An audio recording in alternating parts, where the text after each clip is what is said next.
During the bad boys era of the Pistons, Laimbeer was the undisputed tough guy core of the team.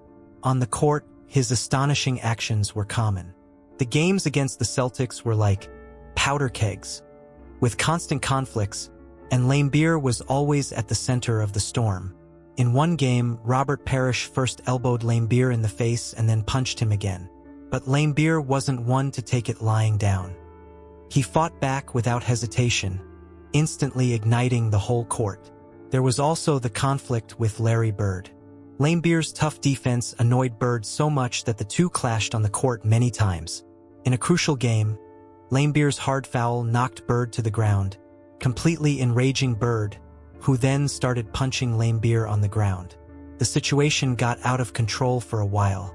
These conflicts not only made the games full of tension, but also made Laimbeer infamous, becoming one of the players that opponents least wanted to face. Laimbeer's dirty play was not only reflected in direct confrontations with opponents. He had a habit that was widely criticized. After an opponent made a jump shot, he often deliberately placed his foot in the opponent's landing area, trying to cause the opponent to get injured when landing. Moreover, during defense, he had a lot of sneaky moves, such as hip checking, hitting opponents' ribs with his forearm, and continuing to foul even after the referee blew the whistle.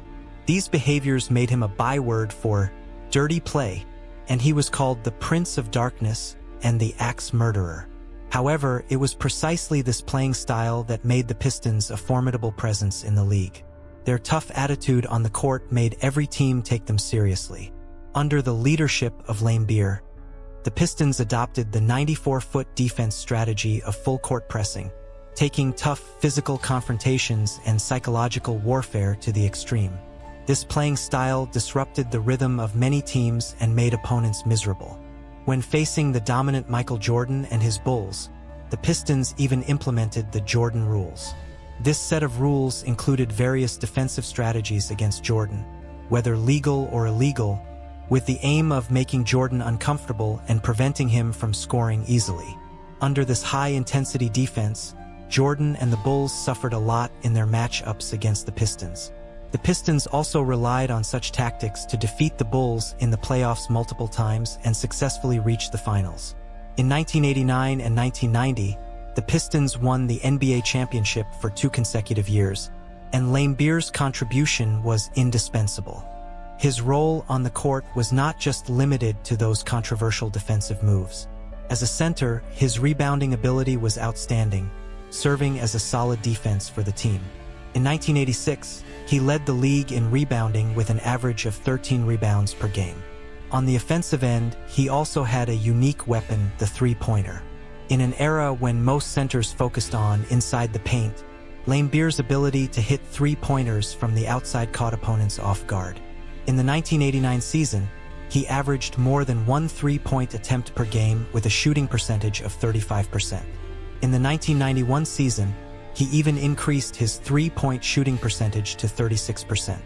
His presence enriched the team's tactical system and created more offensive opportunities for his teammates.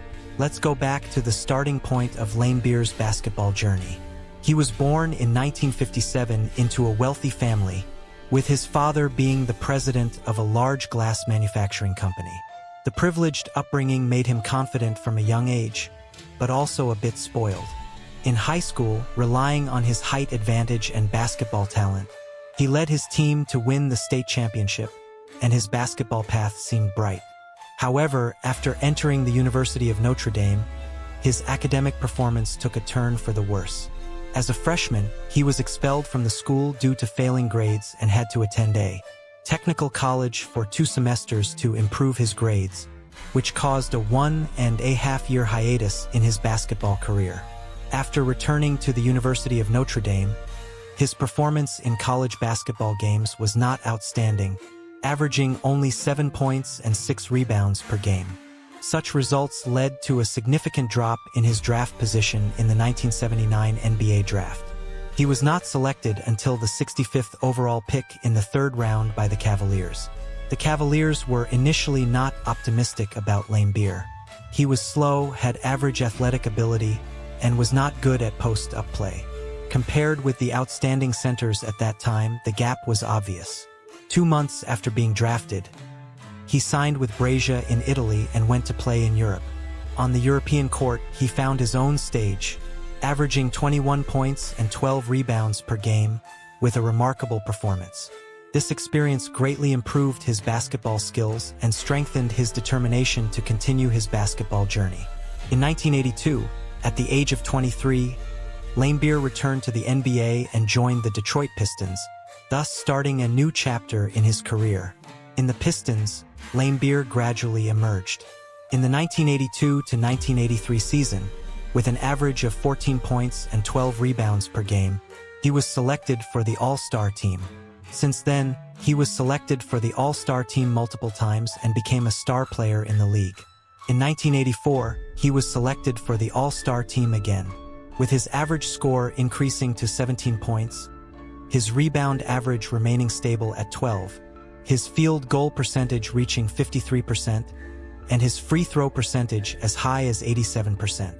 In 1987, his free throw percentage reached an astonishing 89.4%, setting an NBA record for centers at that time, and he was selected for the All-Star team for the 4th time.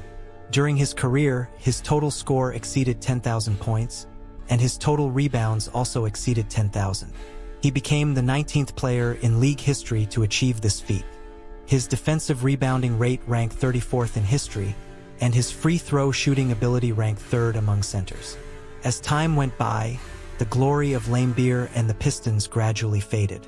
In 1991, the Pistons were swept by the Bulls in the Eastern Conference Finals, marking the end of the Bad Boys era. Since then, the Pistons' performance declined. They lost in the first round of the playoffs in 1992 and failed to make the playoffs in 1993. At the beginning of the 1994 season, Laimbeer had a fierce conflict with his teammate Isaiah Thomas during training, which became a turning point in his career. In 2 weeks, Laimbeer fouled Thomas hard for the 2nd time during training. Thomas couldn't take it anymore and punched Laimbeer in retaliation, breaking Laimbeer's hand.